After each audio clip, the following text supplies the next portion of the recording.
Hi, welcome to 2026 and welcome to Art Club. I'm Anna Brewster and I am here today making a little bird. I'm going to call it a bird bingo booklet.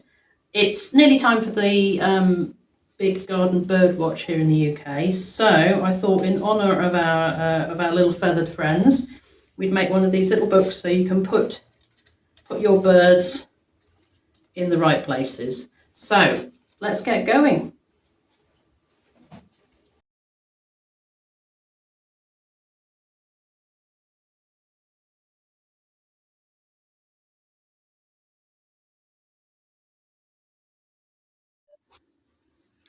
So what we're going to do first is we've got an A4 sheet of paper, and it doesn't really matter what type of paper it is, but if you're planning on using paint on it, then choose something that's got a little bit of thickness to it.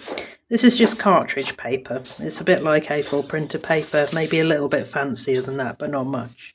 Now, I'm going to show you the folds because this is how you make the little book.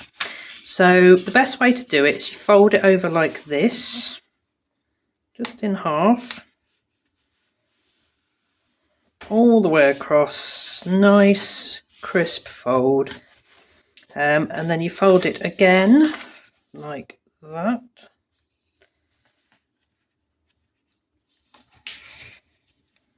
There we go. So I folded it like that, and then I'm going to fold it like this in on itself. And back on itself, just to give it a little bit of so it will stand up basically on its own. Never very good at crisp folds. You need one of those magic devices for it. And then the last fold will just make it like that. So what you should end up with is something that will stand, can you see from the top, that will stand in of its own accord. You can just leave it there and it will stay put. Now, when we are painting on this, we're going to be painting on the whole piece of paper again. We're going to be folding these little bits at the bottom up. So anything that's happening in this bottom bit here, you're not going to be able to see that at the end. It might be worth just making the folds up front. So about, what's that? About 1.5 centimetres, something like that. Doesn't really matter. I've made it so that the things are sort of roughly square, but it really doesn't matter. It's however much you want to. And this is where you're going to be writing the bird names. So if you know you want to write them nice and big, leave yourself a nice big space. To get the fold even on both sides, do it like that. And then you will get, if you're careful, you will get a nice even fold. So you can see now, you can leave these down while you're painting, but at least you know where your fold comes up to. And then you've got to decide what you're going to paint. And it really doesn't matter, again, what you do. But what I wanted to do was use this as an opportunity to show you about painting leaves and how I quite like painting leaves. And I'm going to get a couple of different brushes. Just grab that one as well. So I've got a round brush with a point. And I've got a slightly larger round brush. You can see roughly compared to my hand what size those are. That one's quite dinky. That one's quite big. So when I'm painting leaves, so I was going to do some winter tree here and a bit of spring, summer, autumn, but you could just go nuts over the whole thing. It really doesn't matter. It's just a bit of fun. We're just painting somewhere for the birds to kind of tuck in. So what I'm going to do is I'm going to use that bottom of where our fold will be. So the bottom bit I paint won't be visible, but it won't matter. But I shall paint from there. So my very first one is going to be some branches like this. And also I'm going to allow it to go slightly on to the next fold. This is going to be a bit of a wintry one.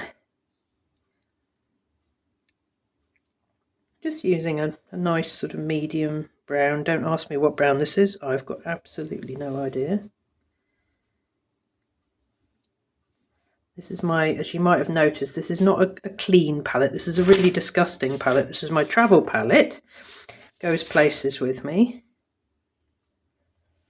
if you're painting branches, here's a tip, come out from the main trunk.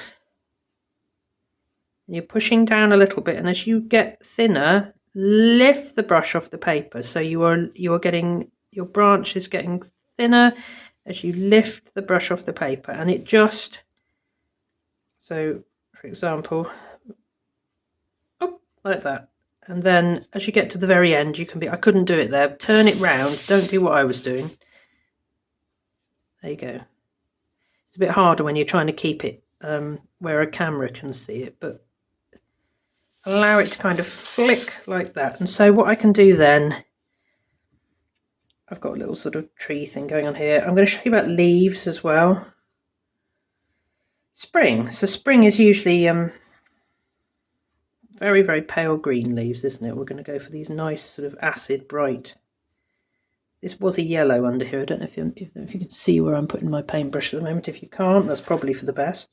That was a yellow. It's now a green, like a lot of things. So again, like the tree brushes, it's a case of using your brush. We're going to do some nice big leaves here. So I've loaded it with quite an amount of paint, not too much, but quite an amount. And you can put your brush lightly on the paper, drop it down, really push it down and lift it up again, and you'll get a nice leaf shape.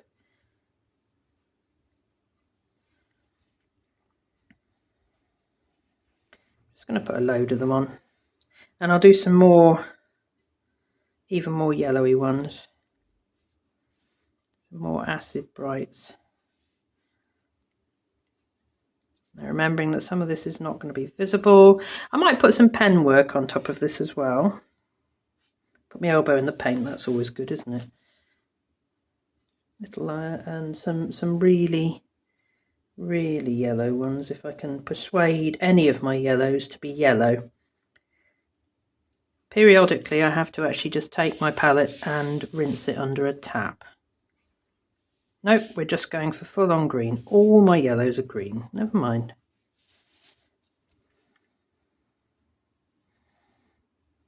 These are going to be going, I'm going to put some ink work on these in a bit. So these are springy, so what I might do is put some spring blossom in them. Blossom is often pink or yellow. Let's go for pink. These are just going to be sort of nice little colours here. Just pop a few in, and then what I'll do is I'll use a pen to just make them a little bit more organised. So what do we have next? We have summer. We're going to have some nice greens for that. Shall I put some more tree? And you know what I might do? I might have another tree. Let's have some more tree.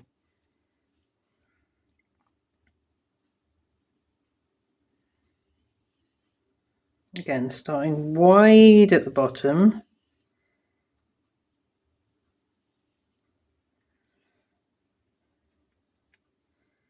Moving up to narrow at the top. But this tree is a summer tree, so it's going to have loads of lovely colour on it.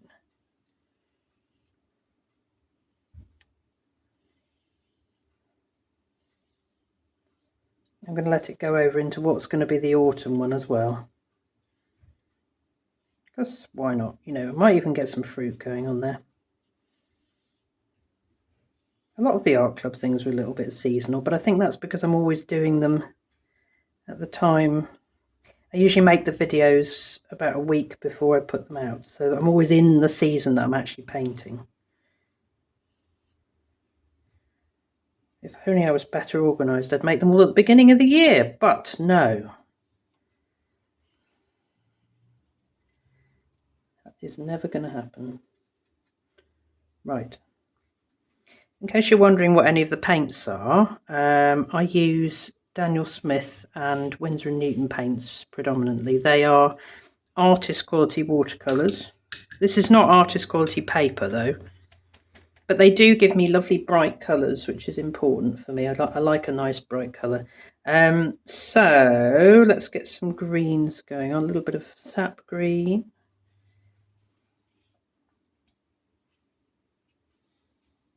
I'm just going to put it on as little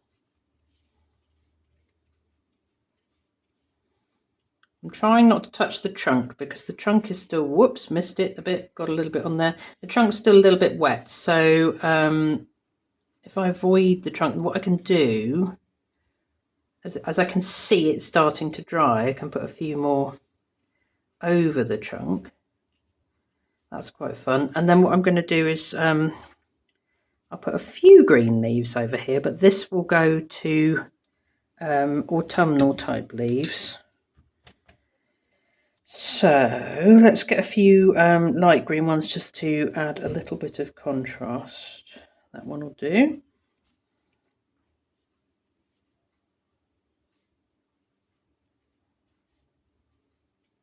That looks nice. Put a few over here as well. Lots of nice green.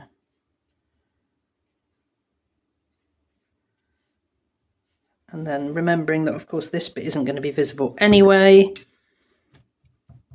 And then finally we need some fruit and some autumnal type things happening over there. So let's get some orangey red colour. See if we can do some something resembling apples maybe. Oh, that's not very bright. Let's try a bit brighter.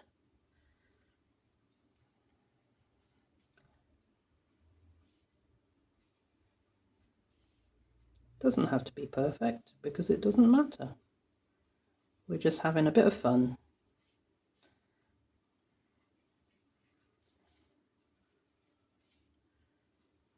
There, so I've got some fruit. And then we want some nice autumnal leaves. Let's see if I can persuade the yellow to be yellow, shall we? Or at least close to orange. That might work.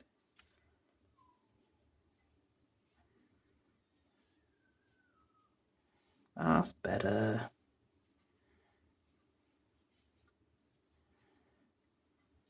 And then obviously leaves are falling down because it's autumn in this picture. You could paint anything on this. You could go for little nests or sky, blue sky. Depends how complicated you want to make it, really.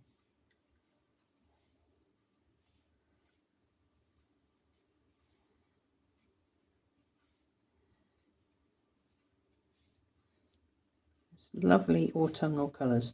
This is a relatively quick project in terms of this bit, but I will show you in a minute the optional extra, which will make it a slightly longer project.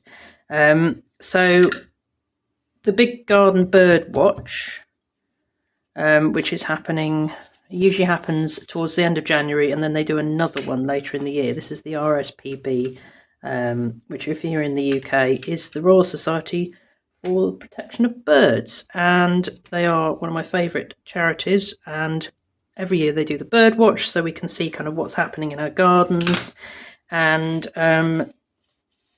they produce a very useful sheet which I'm going to show you while this is drying. So that now needs to dry off a little bit, because if I fold this up now I'll get stuff all over it. So what I'll do is I'll put that there for a moment. I'll talk to you about this. So they produce a range of really good resources that you can download, and this one, for example, shows you a load of the birds that you might find. No herring gull. I find a lot of herring gulls in my garden, but you know, that's because I live near the sea. You might find all sorts of different birds in your garden. This sheet has been made by Mike Langham on behalf of the RSPB, just to credit him. And if you don't want to draw your own birds, what I've done is actually cut them out. So what you can do is you can just print off as many as you need, and if you think you're going to see a number of magpies, you can make enough to put in or photocopy it, and you can post them in as you find them. Little robin here. They're a little bit small, but you can still tuck the right number in each little hole. So I will show you how that works now. Or if you're me, you can draw some, or you can draw some. Put that out of the way for a moment. I've drawn mine a little bit bigger. That's Mrs. Blackbird, not entirely black. This guy was too big. I've had to fold him or put him in face first. Put him in like that maybe? I don't know. Or maybe like that. That's funnier. Let's put him in like that. So what you can do once you've got all your... don't want to describe it as a mini bird book. you can pop your birds in as you spot them. A bit like bird bingo. Because these are a little bit bigger, they're kind of cheekily peeking out over the top, which is rather nice. So that's what you're going to end up with. So let's have a look. This is getting to dry now. So what I can do is I can put a little bit of the pen work on. I'll start at this end because I can see that end isn't quite there. And I'm not going to put too much on. I'm just going to use a pen that, what is this? What is this? It's a brush pen. But if you're going over the top of watercolour, it doesn't really matter. You could use a biro, you could use a felt tip, whatever you like, not going to matter. I'm just going to put in a little bit of definition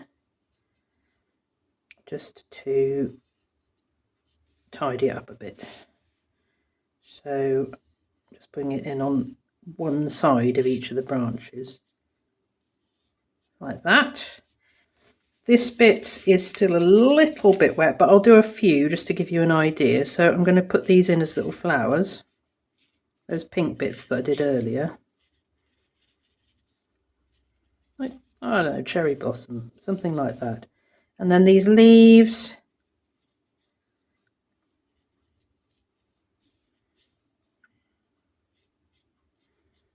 It's all a bit made up. This is not what cherry leaves look like at all. It's fine though. It's the birds we're focusing in on after all, and this, it's not really anything else. So that sort of thing is what I'm talking about. Just a little bit of definition, just to sort of perk it up. This tree again, I will just put in a little bit, but this is really quite wet, so I'm playing with fire here. This may end up with pen bleeding into watercolour all over the place. Let's just do a few so you can kind of see where I'm going with this. Just a little bit, and then I'll put it on a radiator or something just to dry it out. And then when you are completely happy with what you've got there, I know this is still wet, but I'm going to fold it anyway. Reckless, yes. Fold it up.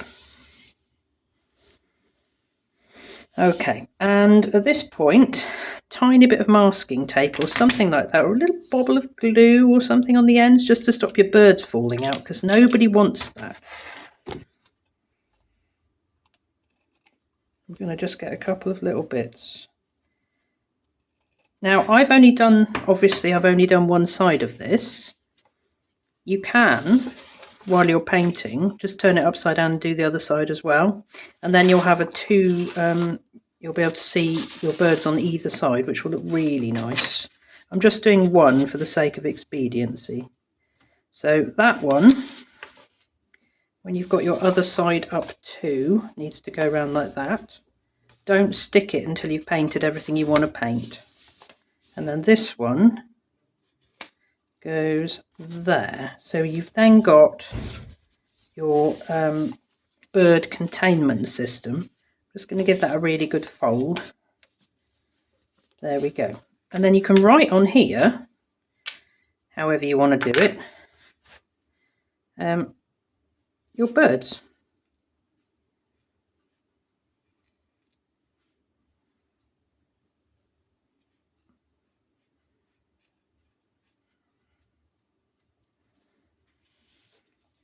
You could do them all differently. It really doesn't matter.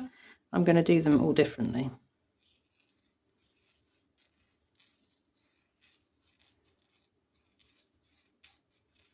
You could print them.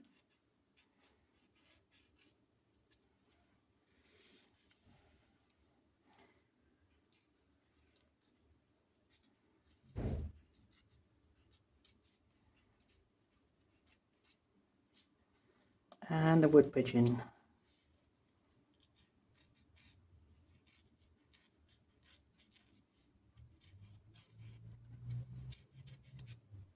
Whoops.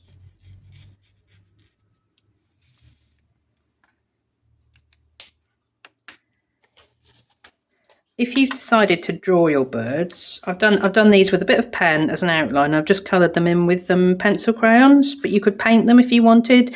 Try and make sure they're going to fit in the little squares, otherwise you will get in a bit of a pickle. But once you have done them, you can just slot them in like that. There we go. Oh, this little guy. And the slightly too big wood pigeon.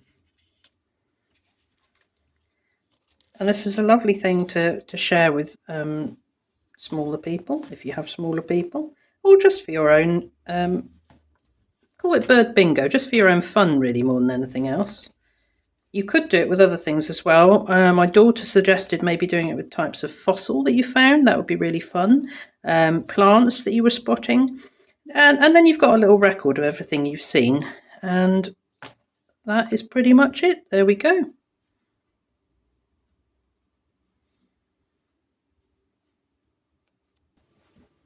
Well, I hope you've had fun today, and we have got all sorts of birds to look out for here, and we've already seen a robin and a wren outside the studio here today, so I'm going to have to do a wren on the other side of this. If you have made one of these, I'd love to see it. If you come up with any other ideas, I'd like to see it too. So send me a message. I'm at Anna Brewster Art on most social media, and I shall be back in February with another project. I'll see you then. Bye.